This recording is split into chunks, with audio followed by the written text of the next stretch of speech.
Так, девочки, boshladik. Quruq yuzi uchun mo'ljallangan bu bazaga prosta maza qildim. Shunaqa chotki yuzni namlantirib beradi. Charlotte opaning qimmatbaho tonalkalaridan yuzimizga tomchi-tomchi qilib olamiz. Shuni o'zi yetadi ishonavringlar. Photoshop effekt uchun davom etamiz. Dior akaning mana bu rasipchli pudrasiga prosta gap bo'lishi mumkin emas. Hidi ideal darajada, lekin mana bu buni nomini nima aytishni bilmayman, lekin bu kistichkalar prosta ideal darajada yumshoqdek. Nima sursanglar ham yumshoqdek, xullas.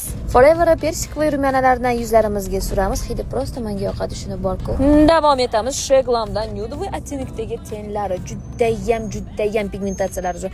Ishoninglar, men o'zi nude otteneklarni juda ham yaxshi ko'raman, lekin bu mening bizotimdagi eng zo'r ten nabor hisoblanadi va o'sha arzon brendoviy bo'lmagan tushligiga effekti zo'r.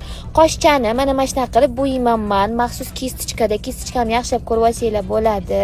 Qoshlarimni hozirgi kunda jigarrang aralash qaramtirib qo'yaman. Atak o'zi jigarrang qilardim. Tush surish har doim qo'rqinchli. Xullas davom etamiz. Fuf deb turib pudrani yana bir marta burnilarimiz atrofiga, lablarimiz ustiga suramiz. Aytmoqchi, Bori brendining bu fiksatorni prosta screenshot qilib olinglar va olinglar. Bu imенно blesk beradi yuzga. Yuzinglarni yaltiratib qo'yadi. Chotki usha beradi.